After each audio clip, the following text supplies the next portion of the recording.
Hi, everyone, everywhere here around the world. Thank you for helping us break through 209,000 subscribers this week. And if you haven't subscribed, please click on that subscription button in your bottom right screen. It doesn't cost you anything, but it helps us at YouTube. And hope you'll also click the like button. On Monday, May 23rd, in the distinguished science journal Nature, scientists from the Niels Bohr Institute at the University of Copenhagen reported that nearly half of G-type main sequence stars, like Earth's yellow sun, are binary. Binary means two stars orbiting each other. The Copenhagen scientists have been looking for yellow G spectrum suns because if Earth has all sorts of life forms, maybe other yellow G spectrum suns will have solar systems with life too. Professor Christian Jorgensen told SciTech Daily, quote, "The search for extraterrestrial life will be equipped with several new extremely powerful instruments like Spitzer and Webb within the coming years. This enhances the significance of understanding how planets are formed around different types of stars. Such results might pinpoint places which would be especially interesting to probe for the existence of life," close quote. But what the Copenhagen scientists have discovered is that in one binary star system, 1,000 light years from Earth, it does not follow a continuous pattern of creating a disk of gas and dirt that could turn into planets like single star systems do.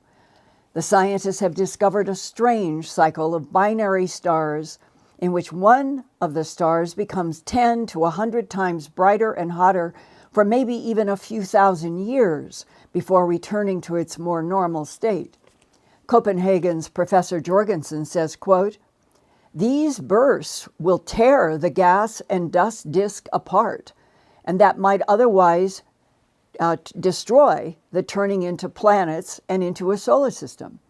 If nearly half of G-type main sequence stars are binary, would that mean a lot less solar system formation or very different planetary systems than our Earth's yellow sun?" Another binary star system came up in the famous Betty and Barney Hill UFO abduction and missing time case on September 19th to 20th of 1961, where Betty and Barney Hill stopped to look through binoculars at a UFO above the road that they were traveling in the White Mountains of New Hampshire. Betty would later sketch this gray being with large black eyes as the leader on the craft, where Betty found herself alone with this being and did not know where Barney was. Amateur astronomer Marjorie Fish studied a star map that Betty Hill drew under hypnosis that the gray being showed Betty in a technology that projected a three-dimensional hologram that showed this binary star system, Zeta 1 and Zeta 2 Reticuli, about 40 light years from Earth. Our single yellow sun is shown in this illustration map as Sol on the upper right above Zeta Reticuli 1 and 2. From that September 1961 abduction case onward to this day, Zeta Reticuli 1 and 2 have been associated with alien humanoid species that interact with Earth. Well, that was 61 years ago with Betty and Barney Hill, and since then there have been thousands of human and military whistleblower stories from around the world that describe encounters, even abductions by different types of non-humans in alien spacecraft, and sometimes even traveling to other star systems.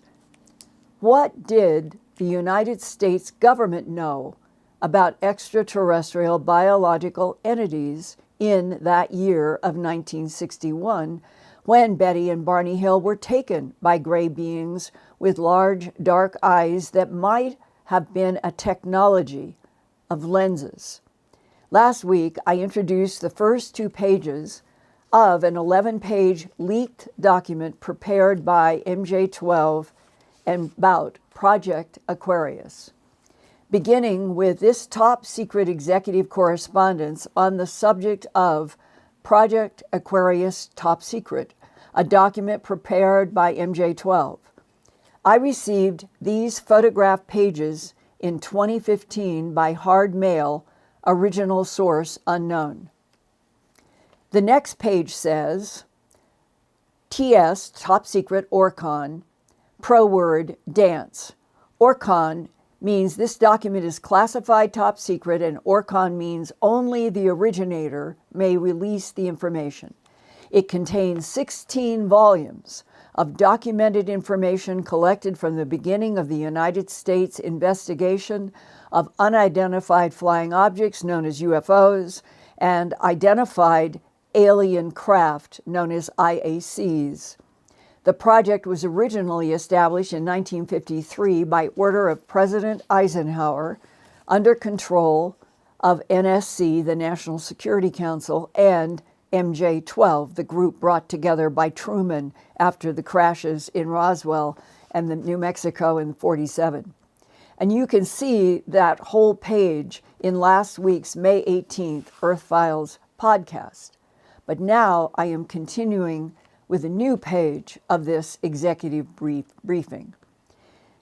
In June 1947, a civilian pilot flying over the Cascade Mountains of Washington state observed 9 flying discs, later referred to as UFOs, unidentified flying objects, that Ken Arnold himself, who took the photos, said were shaped sort of like plates or had a wedge shape that curved. The commander, Air Technical Intelligence Center of the then Army Air Force, became concerned and ordered an inquiry. This was the beginning of the United States' involvement with UFO investigations. In 1947, an aircraft of extraterrestrial, this is in this document, they keep using the word extraterrestrial origin, crashed in the desert of New Mexico. The craft was recovered by the military.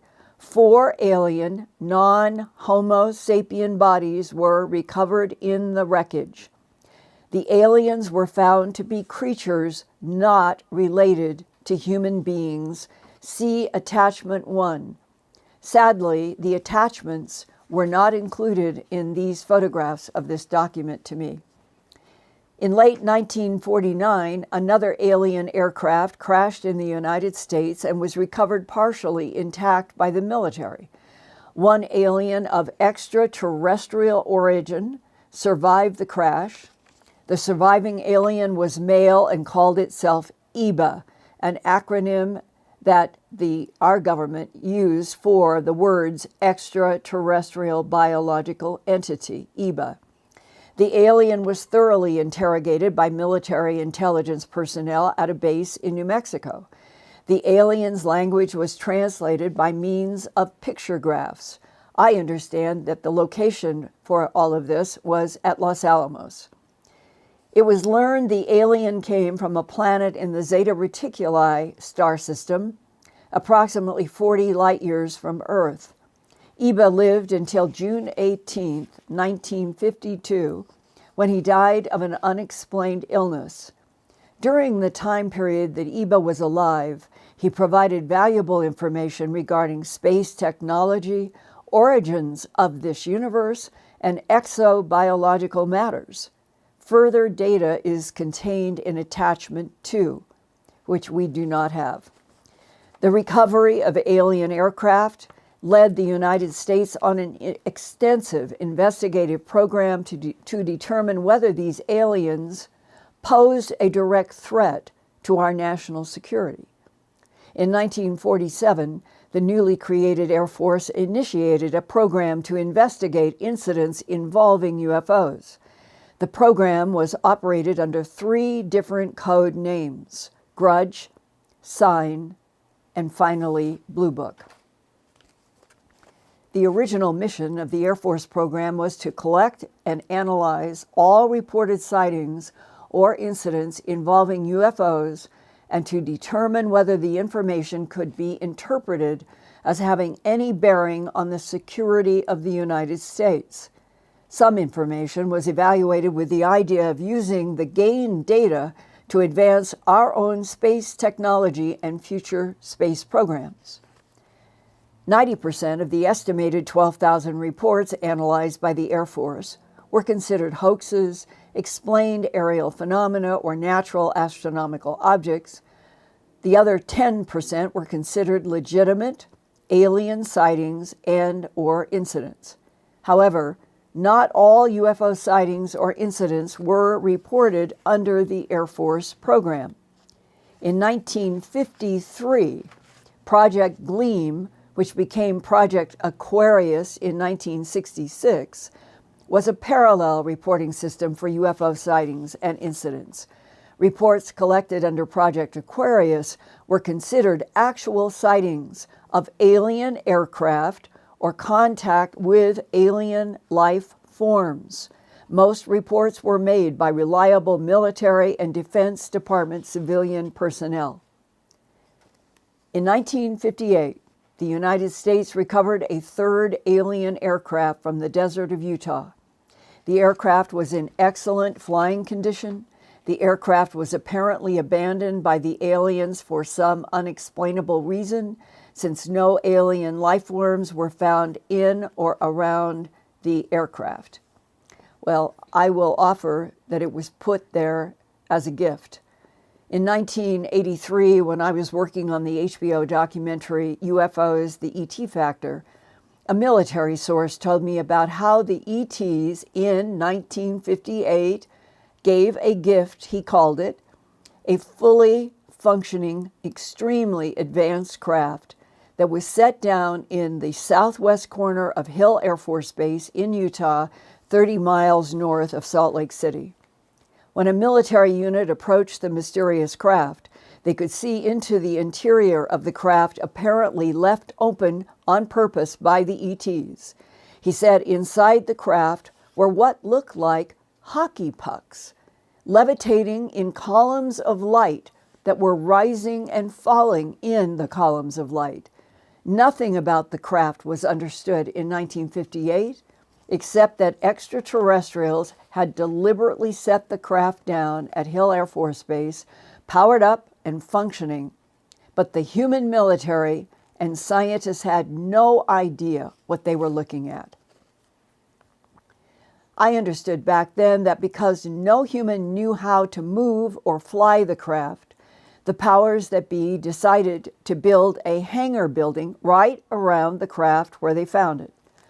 I've always wondered if it's still there, or if the ET owners of the craft decided to teach humans more about it and perhaps moved it to another part of the Utah base that is even more secret than the original 1958 site.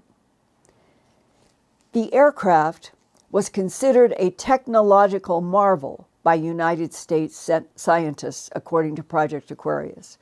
However, the operating instrumentations of the aircraft were so complex that our scientists could not interpret their operation.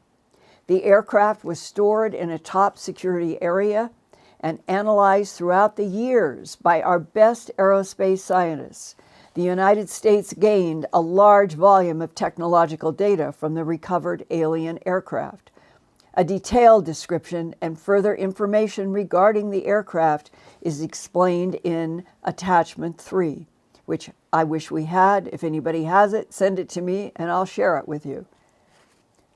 Into the next page, T.S. Orcon, again, several independent scientific investigations at the request of the Air Force and CIA were initiated during the era of Project Blue Book. MJ-12 decided that officially the Air Force should end their investigation of UFOs. This decision was arrived at during a meeting in which the blurry acronyms at this point in this document are hard to read, but it might be WPN, which is Weapons Procurement Navy Appropriations, that a meeting was held in 1966 to discuss this, and the reason was twofold. By then, the United States had established communication with the aliens. By 1966, I think it happened in 1965 or 4. The United States felt relatively sure the aliens' exploration of Earth was non-aggressive and non-hostile. It was also established that the aliens' presence did not directly threaten the security of the United States. Secondly, the public was beginning to believe that UFOs were real. The NSC, the National Security Council, felt this public feeling could lead to a nationwide panic. The United States was involved in several sensitive projects during this time period. It was felt that public awareness of these projects would have jeopardized the future space program of the United States in the 60s and beyond.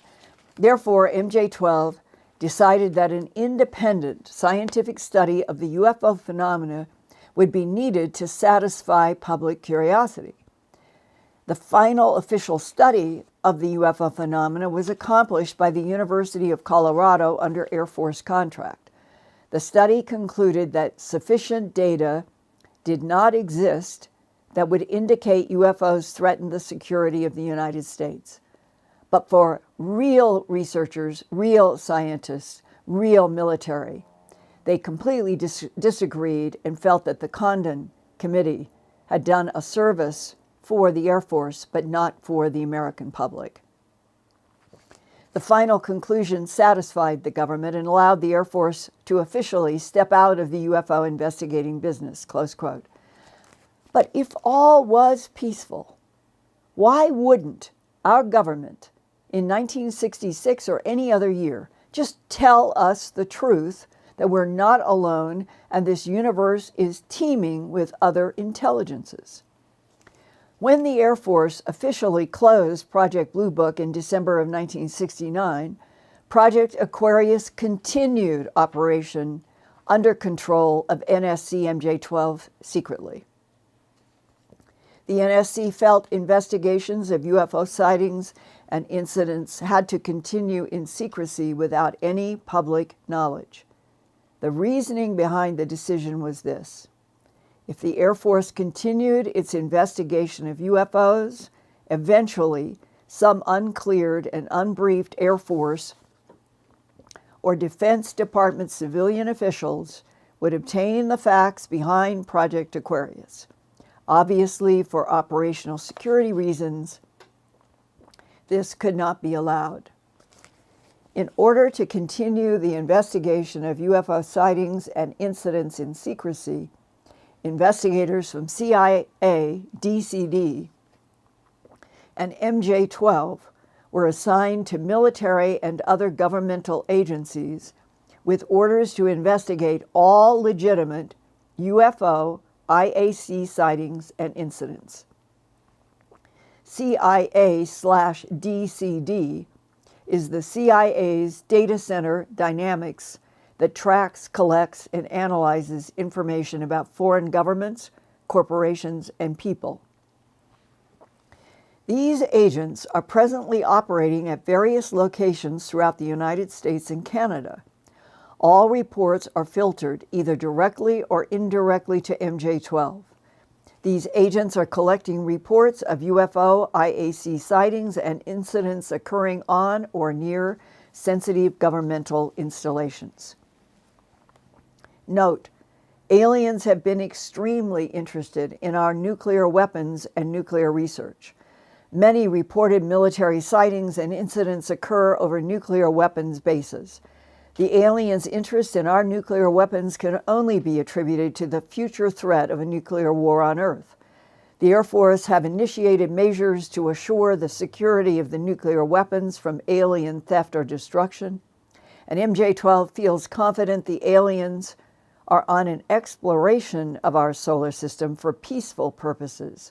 However, we must continue to observe and track the aliens' movement until it is determined that the aliens' future plans contain no threat to our national security or the civilization of Earth. What bothers me about that paragraph is that the DIA analyst retiring in December of 1999 that I have talked to you about many times on my Earthfiles YouTube channel.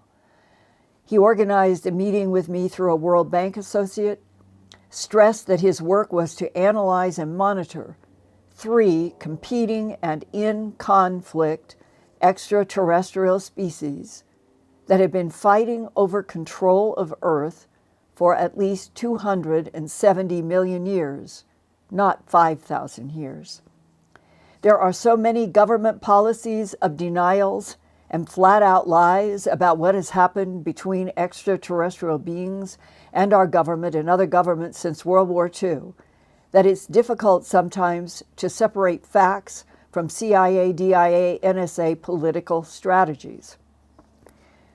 Most governmental documents pertaining to UFO sightings, incidents, and governmental policies, including the defunct Project Blue Book, have been released to the public under FOIA or under various other release programs.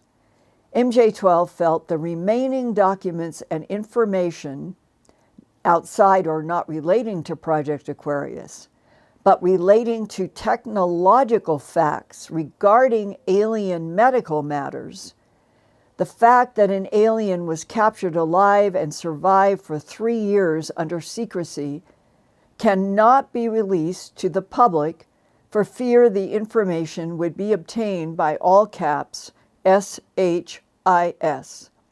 That is possibly an acronym for a security agency in Saudi Arabia. Why is that sensitive? If anyone knows more about the SHIS and the link to UFO ETs, please email me at earthfiles@earthfiles.com. Now, this page continues with other, quote, there was other information obtained from EBA that was deemed sensitive and not releasable to the public, notably Project Aquarius Volume 9, which pertains to tracing the aliens' first visitation of Earth back some 5,000 years. EBA reported that 2,000 years ago, his ancestors planted a human creature on Earth to assist the inhabitants of Earth in developing a civilization. This information was only vague, and the exact identity or background information on this Homo sapien was not obtained. Undoubtedly, if this information was released to the public, it would cause a worldwide religious panic. That is the point of view of the people behind Project Aquarius. I personally think that is not true. MJ3 has developed a plan that will allow release of Project Aquarius Volumes 1 through 3. The release program calls for a gradual release of information over a period of time in order to condition the public for future disclosures. Attachment 5 of this briefing contains certain guidelines for future public releases. Again, we do not have those attachments. In the 1976 MJ3 report in Attachment 6, it was estimated the alien technology was many thousands of years ahead of United States technology. Our scientists speculate that until our technology develops to a level equal to the aliens, we cannot understand the large volume of scientific information the United States has already gained from the aliens. This advancement of United States technology may take many hundreds of years. However, I have current knowledge in which it is coming from people in military and aerospace that we are already out, as I have said before. We have been visiting with the help of other extraterrestrials, such as the tall whites, into 22 other solar systems. And that the United States has a, quote, deep space exploration vehicle. And the name of one that has been going out for at least a decade or more is the USS Curtis LeMay. It has been doing deep quantum tunneling protocol for more than a decade. There are other craft that the United States has that is now or will be doing also deep quantum tunneling. And they are also named after a CIA leader, the USS Hoyt Vandenberg and the USS Roscoe Hillenkoetter. We are out in deep space with the help of extraterrestrials because the advancement of United States technology would have taken hundreds of years to reach what the friendly ETs could help us with. 4 sub-projects. The final page of these 11 photographed Project Aquarius pages reads, quote, sub-projects under Project Aquarius, beginning with Project Bando, pro-word risk. Originally established all the way back in 1949, its mission was to collect and evaluate medical information from the surviving alien creatures and the recovered alien bodies. This project medically examined EBA and provided United States medical researchers with certain answers to the evolution theory. The operational office of their primary responsibility and regulation for Project Bando was the CIA.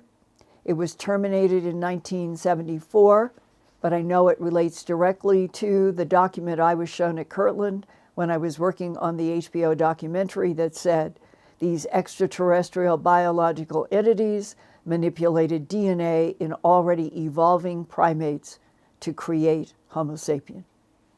Number 2, Project Sigma, pro-word midnight.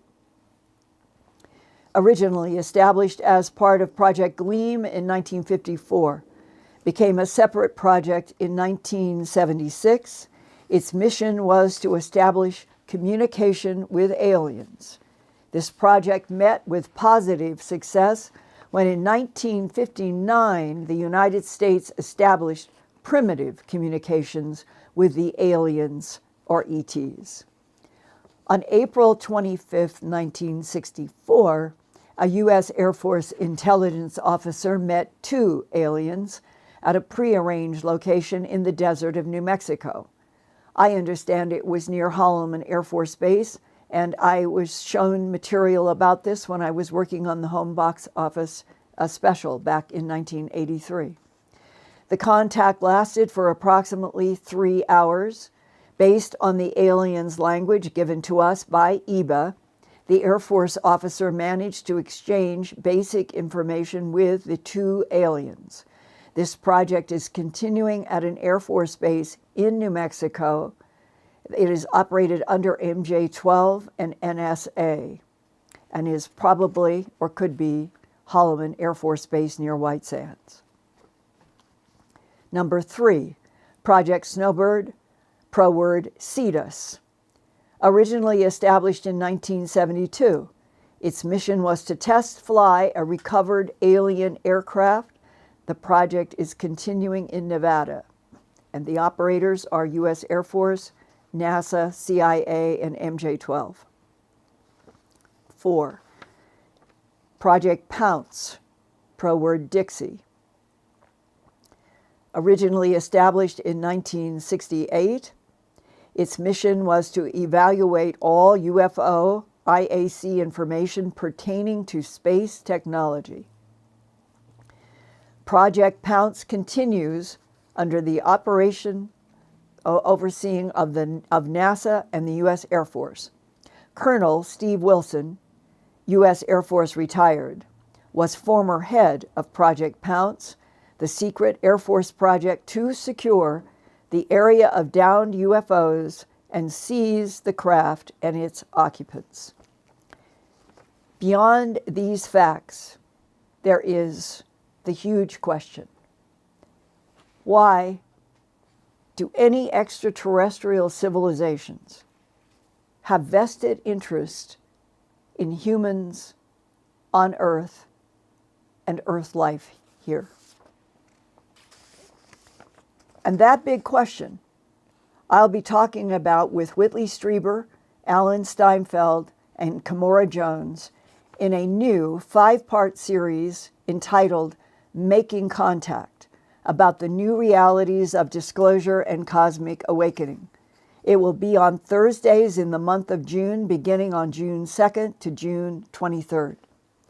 The first, June 2nd episode about disclosure and the ET contact movement is free. You can register here at www.makingcontactseries.com for the other programs.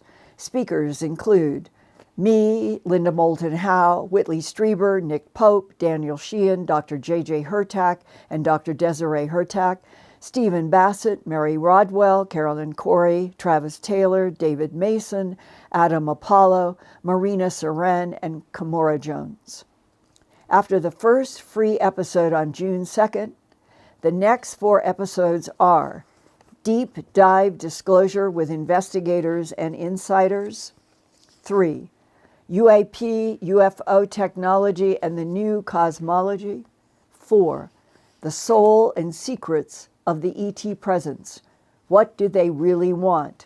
That's with Whitley, me, Alan, and Kimora. And number 5, Starseed Revolution, Hybrids and Human Evolutionary Round Table. Chocolate has showed up.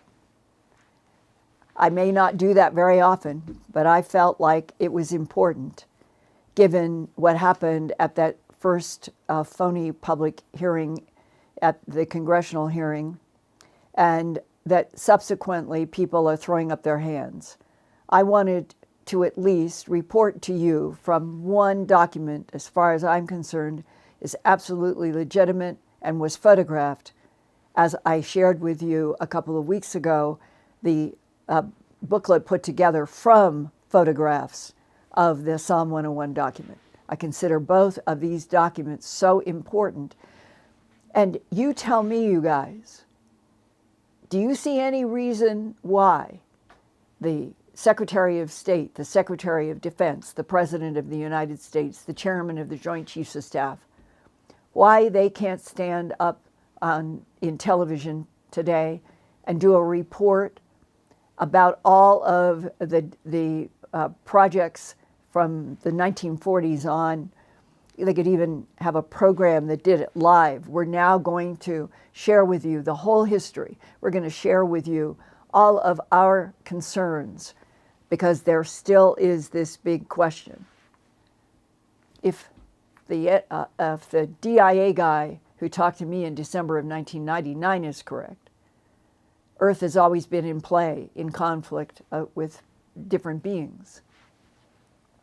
Clearly, that was underneath all of the thinking in the War Office in the 40s that became the Pentagon and the the Department of Defense, that humans can approach each other as friendly and stab the person in the back. Well, how do humans judge extraterrestrial biological entities that start showing up as grays, tall whites, Nordics, a variety of reptilians, teal blues? There's a whole bunch.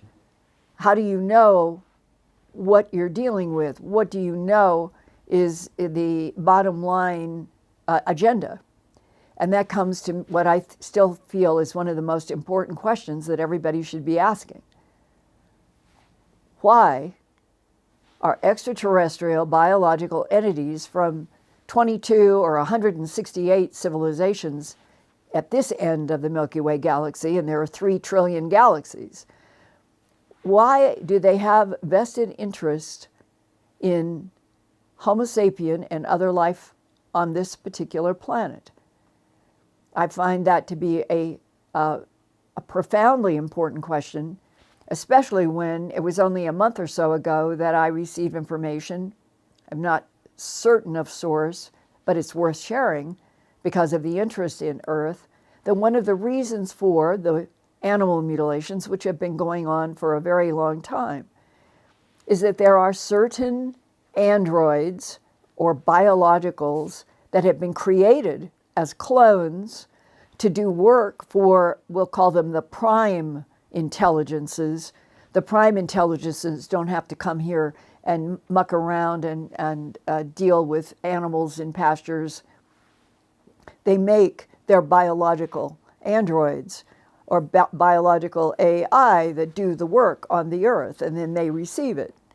And that one of the most recent insight coming through actually a veterinarian and medical source is that there is some information that the lack of blood is because there is a need for a very specific substance that is in living earth life that will help, I guess, I don't even know whether to say the health of or the continuation of androids, biological AI, or prime intelligence, but that it is an issue having to do with health and survival. And I had a discussion about this just a couple of weeks ago with a rancher in Kansas. He's had a mutilation that was classic last year. There's been a neighbor who has had one that is strange, but it's all in Kansas. And they were saying what I've heard other ranchers say.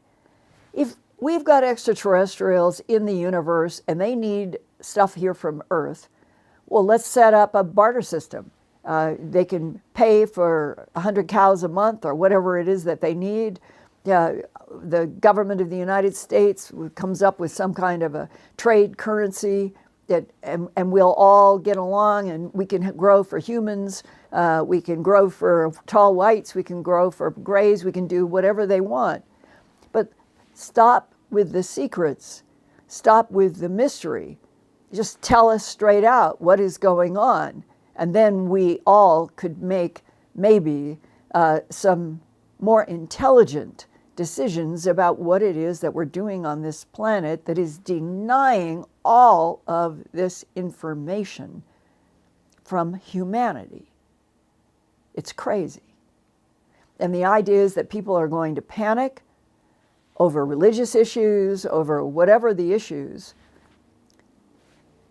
It doesn't change the fact that there are other extraterrestrial biological entities on a whole bunch of solar systems that come and go to this solar system. That it doesn't change the fact to not tell us. It would be so much better for everybody to know the whole truth, maybe even have barter system trade finally formalized, and bring us up into the century of what we need to know about what is happening in our planet, our solar system, the beings that are in this solar system, and others. And that's why I wanted to share this with you tonight as a kind of baseline in the wake of what I thought was a preposterous 90 minutes, an insult to us.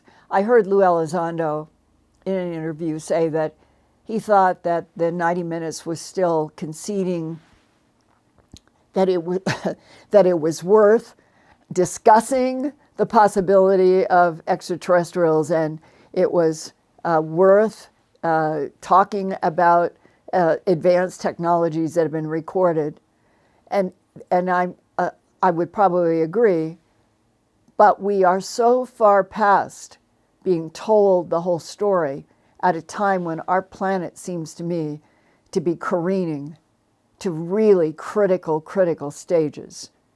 And we may not be in a good shape in another 2 to 5, 8 years. And if we opened this whole story up and we could start having some kind of collaboration with non-humans that are friendly, that could help us through what apparently is going to be a really rough decade in climate and everything else, hopefully to God that there's no nuclear war, that would kill most everything, it is like we need some kind of in-our-face lecture and help about how we are careening off of valuing life, our own life, other life, to the point that we may end up killing our planet. And you've heard people say that before. How stupid could you be to be on the only planet that you know how to live on, and then you kill it off? And you kill yourself off? And now people are saying, well, Mars is going to be the back door. Let's make this planet back to some kind of intelligent whole. Here's the truth, the whole truth, and nothing but the truth. And that it may involve resurrection technology that extraterrestrial biological entities have been using probably for centuries. And they use it now. And we are denied all knowledge about it when we, humans, our souls may be the real issue of interest on this planet. As long as everything is cut up into tiny little compartmentalized, get rid of this, get rid of this, get rid of this, and then nobody will see anything. It makes me kind of angry now that that's what's going on constantly. I don't think we deserve it. I know the earth needs help. I know humanity needs help. And I guess the last sentence I could say is, I never would have believed the 2 elementary schools in the United States would have suffered the kind of AK-47 destruction that happened yesterday. That is so wrong. It is so incomprehensible that we need to be introduced to other intelligences that would finally make us see our humanity as one life form on Earth that needs each other. We need each other to survive, but it's got to be intelligent survival in collaboration with Earth. And if you talk with some of the abductees, they will say that they get that exact same message from the varieties of ETs that they've been abducted by. You don't understand what you are doing to your planet. You don't understand. You don't understand.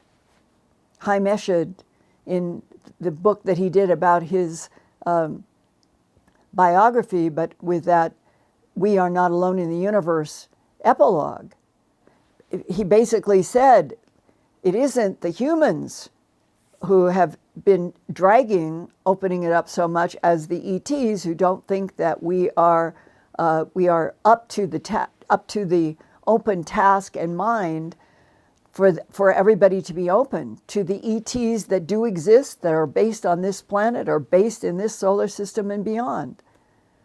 How absurd is all of this? So I hope that this really serious Earthfiles tonight I hope it provokes you to want to help pass the word to other people to come to the Earthfiles YouTube channel for all of the facets that I am trying to report. Some beautiful, some loving, some all over the place, but sometimes there is a sense that we have got to grow up and we have got to be educated. And if we have to do this with ourselves, this is the time to do it. So Ian, I knew that this would take up a good portion, but I would like to turn it to you to ask people to give me feedback on if they think this was valuable to do this. And if so, in another 6 months, there's another document or 2 I might want to do. I just would like to understand if people are with me if they understand why I did this tonight in the wake of that phony alleged public hearing. This is the kind of material, and it's times 1,000, probably millions of documents beyond what I shared tonight and at the Psalm 101. So Ian, you begin with who we have from other countries and what the mood is. Hi, Linda. Thank you. That was a very good report. Many of us in the chat were amazed by it, and we've all agreed we're going to be reprocessing it a bit later on. And Linda, the answer briefly, here's Kathy Owanski says, wow, keep the information coming. The more there is, the more we can work on connecting the dots and sort out our truths. Exactly. Thank you. Are there more? Linda, yeah. Sorry, go ahead. Yeah. Are there any more that are trying to say something about, I hope, the value of doing this? Yeah, people are saying they look forward to your weekly streams. It's soul food. Well, good, because I think that is an extremely important part of us. And do we have super chats and a couple of 2 or 3? I mean, I'm happy to go an extra 5 minutes so we could take 3 or 4 questions and super chat. Okay, here we go then. Let's do the super chats. We've got Expov70, Jessica Rodriguez, Kathy Owanski, Sergeant Cadet, Caroline Boyce, Christina Ledesma Jimenez, Whisper of Love, Rainy River Girl, Jessica Rodriguez again, Linda Emeterio, Transgressive Chemist, Traz, Dr. Dolores Mize, Laura Lejumas, and Moonbird. Thank you. Hi, you guys. Thank you so much. Wow. And congratulations, Ian. You have beautiful enunciation. Thank you. Okay, thank you. We've got people all over the planet and all over the United States. They've checked in, Linda. I think I must have checked off almost all of your states in the US tonight. Great. And also we've got New Zealand, Colombia, Bahamas, Antigua, Egypt, Denmark, Austria, Australia, Peru, and Ecuador. Oh, you guys, I'm just so glad. Just keep people coming, because if we can keep talking with ourselves, finding resonances, learning, it may be that it is this kind of discussion that will help us go through whatever is coming that nobody wants us to know about. So thank you. Get other people, other countries to come. And Ian, are there a couple or 2, 3 questions I could? Yes, we need to clear up some things about the surviving EBE. Now, First of all, Linda, did the EBE refer to himself as EBE, or was that just the acronym given to him by the government? Yes, the way they wrote it made it sound like he called that himself. I'll try to make this really fast and tight. When I was working on the HBO documentary, one of the things in the summer to the fall, when I didn't know whether I was going to be able to get HBO to go forward because of what the government was doing, trying to block, I was able to communicate. It was around a military source and a family, and it was the male who had been a U.S. Air Force captain and was identified as the man who found the being in the wreckage. This was 49, not 47 or 48. This was 1949. That's the way it was told to me back in 1983. And because the Air Force captain got telepathic pain, emotion, felt like he was being drawn, couldn't see because there was wreckage, and then moved something and there was this gray face, and it was telepathic pain and cry, and then put into the Air Force captain's mind what happened. It was something in the sky, they were shot at, it was microwaves, it was something we did. We brought the UFO down, and it was again in the Roswell larger region. And so the Air Force captain saw what the being was putting in his mind of what happened. And they decided that he was getting so much. He was getting telepathy, he was getting images and movies, and that's when you really are getting communication from these beings. They told him that he would be assigned to Los Alamos, the lab area, one of the most secure places in the United States because the atomic bomb was developed there, and we're talking about still in the 40s. We didn't do the atomic bomb test or the Hiroshima and Nagasaki until 45. We're talking about the craft coming down in the Roswell region in 47, Socorro, and then this is 49, and the being gets taken to Los Alamos, where the Air Force captain was kept with him. And it's my understanding every single day from the time he got there in 49 until June 18th, 1952. If you went back to my notebooks in 1983, there is that date, June 18th, 1952. The extraterrestrial biological entity died of unknown causes. And that the even Spielberg, the whole Spielberg ET was supposed to have been loosely based around what happened. They were doing everything they could to keep the being alive, and that the being was trying to tell them how to send out a code. And if they sent out something however, it was, I don't know the physical details, but it was, if you send a code, his civilization will get the code, and then they will come, put a beam on him at Los Alamos, take him away, and he will be revivified. And that's what I was told had happened, and that was eventually with the Spielberg movie, the same thing.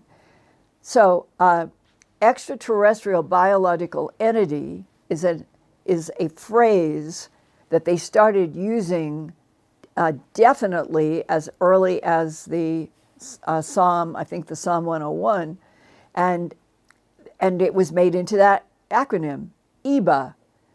They call the captain and the military called that being EBA. I think it was called EBA 1 or EBA 2.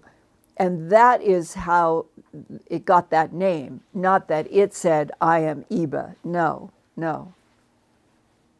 Okay, another question?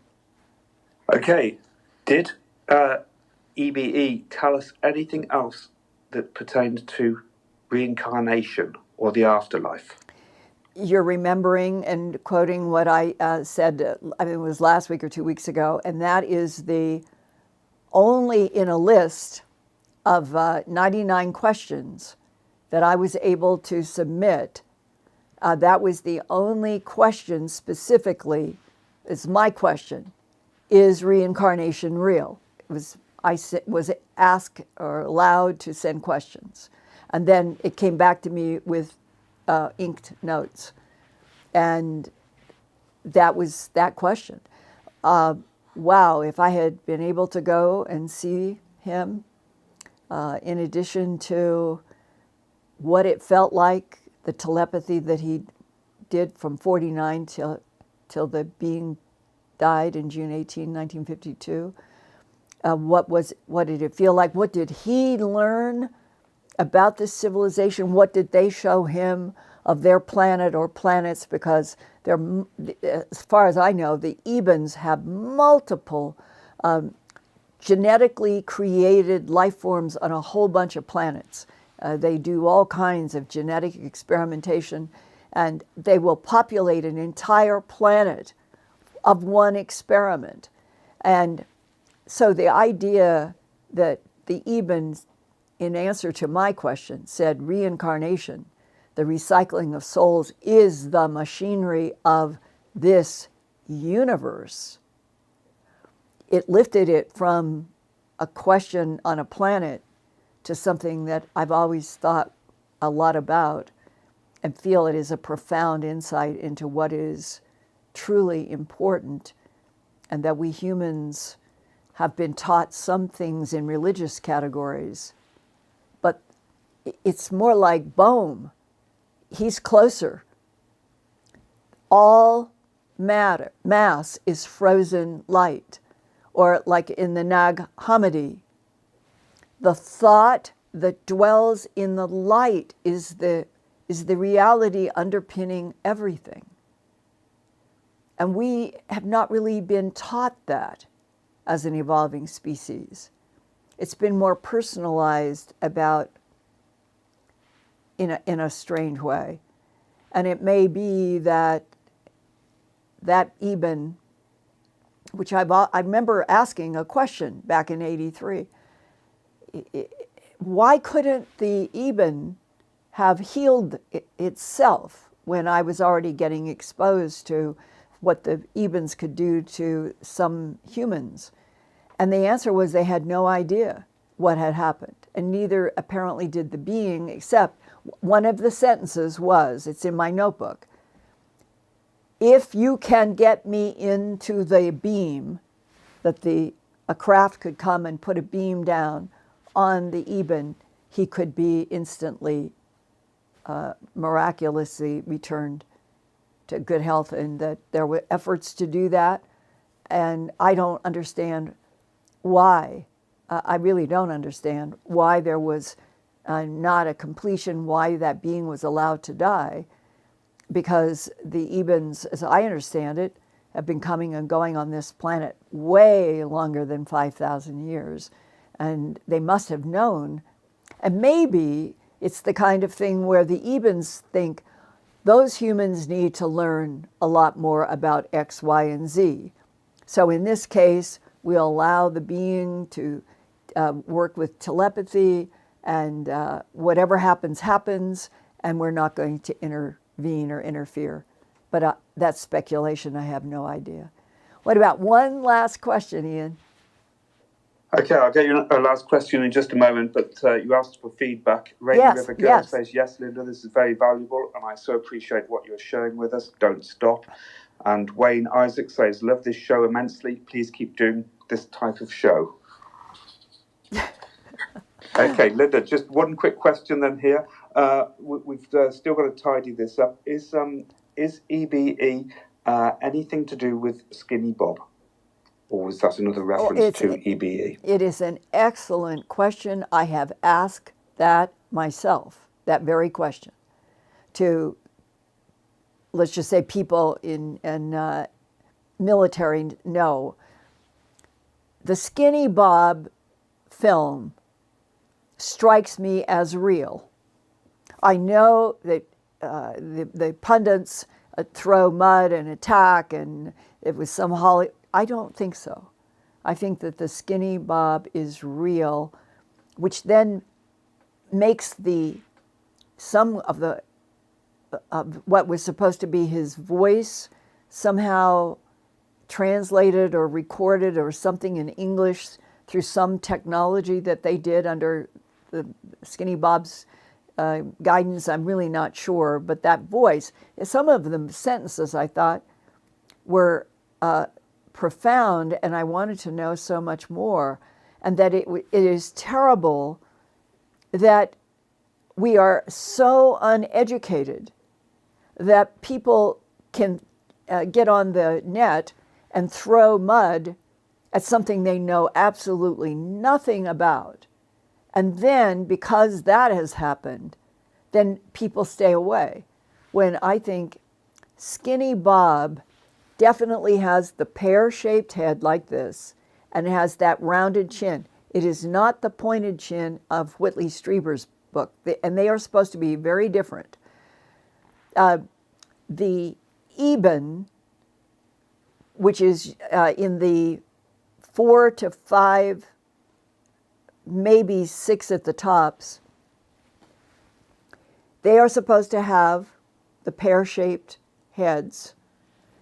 And there are slight variations on how they look, but I also, from a lot of work I've done because I've interviewed so many abductees, there is a sense that we are dealing with well, let's call it civilization technology that is so advanced and is shared by several of these civilizations. It includes instant invisibility, like I would disappear if I had the kind of things that they can hit or click, and they disappear because of something they do with the frequencies. And that the resurrection technology that is so covered in my book, Glimpses of Other Realities, Volume 2. It's really, really important, that whole 106-page chapter about what the gray Ebens working with praying mantises are doing with this issue of that it's vital that souls be with a container for a very certain specific length of time. And if something happens and the beings are tracking you and they see that you're going to die of diphtheria 15 years later, they will then do an abduction. They will have already a clone body. They will transfer your life force and your soul into that body. This one is allowed to die that has the diphtheria or whatever. And then they will revivify, and that human in that container will be put someplace on Earth to continue life without anybody knowing. And I remember talking with Bud Hopkins about this, all of this, because he knew of the work that I was doing in my books. And he had a very interesting facet, which was the doppelganger. There was a period of time, and I think it only, as far as I'm concerned, I only heard about it off and on a little bit in the middle of the 1980s. And it would be where an abductee, male, female, child, adult, they would be taken up in a beam into a craft or maybe off to another planet, but they would be introduced to a mirror image of themselves. It was called the doppelganger syndrome. It made no sense at the time in the 80s when it happened, because I had not been exposed to any of what happened in the early 1990s when I started getting the cases of people drawing the tubes with light at the top and the bottom that were keeping these bodies, extraterrestrial bodies, human bodies, all kinds of bodies, that the Eben, sort of in a science category, Eben with a praying mantis, said that all of these tube light supported bodies had to do with this issue of the container, the matter organic container in this universe, and the soul that went with that container had to be together for a certain period of time. But nothing was ever explained exactly if that got out of sync, what would happen? What would happen to the soul? What would happen to that bloodline? That's never been clear. It's a tremendously provocative and important, valuable mystery, the whole 106-page chapter. But if the Ebens, the specific pear-shaped heads and the skinny bob types, and maybe the emerthers that the military sergeant CJ that I interviewed for radio and a lot on my Earthfiles about 4 years ago, I think. He was in the military. He had craft come down over him in a military base. He had a lot of things happening. And his wife and kids experienced on a trip missing time. And he ends up, I guess you would say, not necessarily so paralyzed as becoming conscious and realizing that there are these beings in the bedroom or at the end of his bed, not being panicked, curious, and his drawings were superb. And this is the part that makes you wonder if they have a sense of humor, maybe humans and the Emerthers and the Ebens will learn to get along. Because he drew it that he remembered their eyes all had black shields, and one did this and pulled up the black shield on one of the right black eyes, and it was crystal blue with a round, not a slit, with a round pupil, just like a human eye, but it was bigger. And we talked about, did you sense a sense of humor about that? And he said, I didn't know what to sense, but it was almost like underneath these black eyes, it was saying, look at, this is what's here.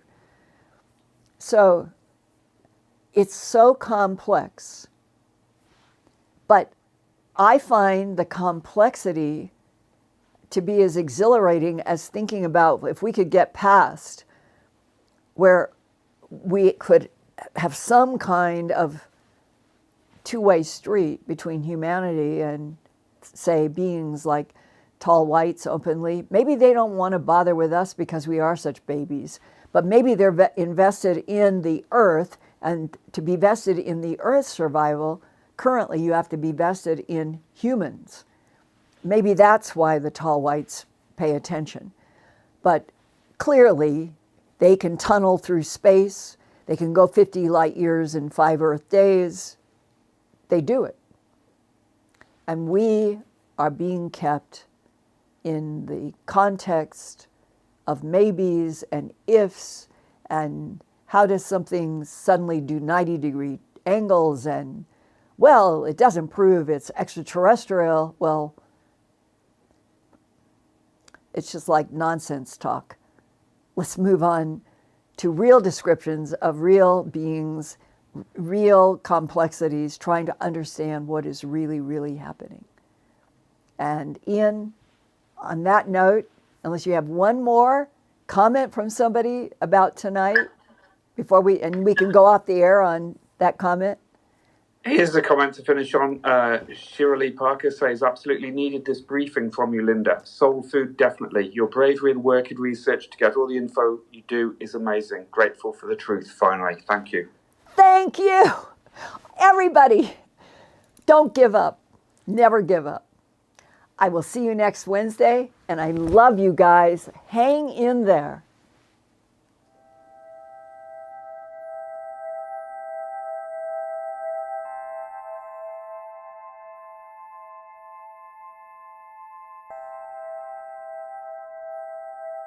Turn on closed captions for YouTube videos by clicking the white CC button on the lower right. The default language for Linda's videos is English.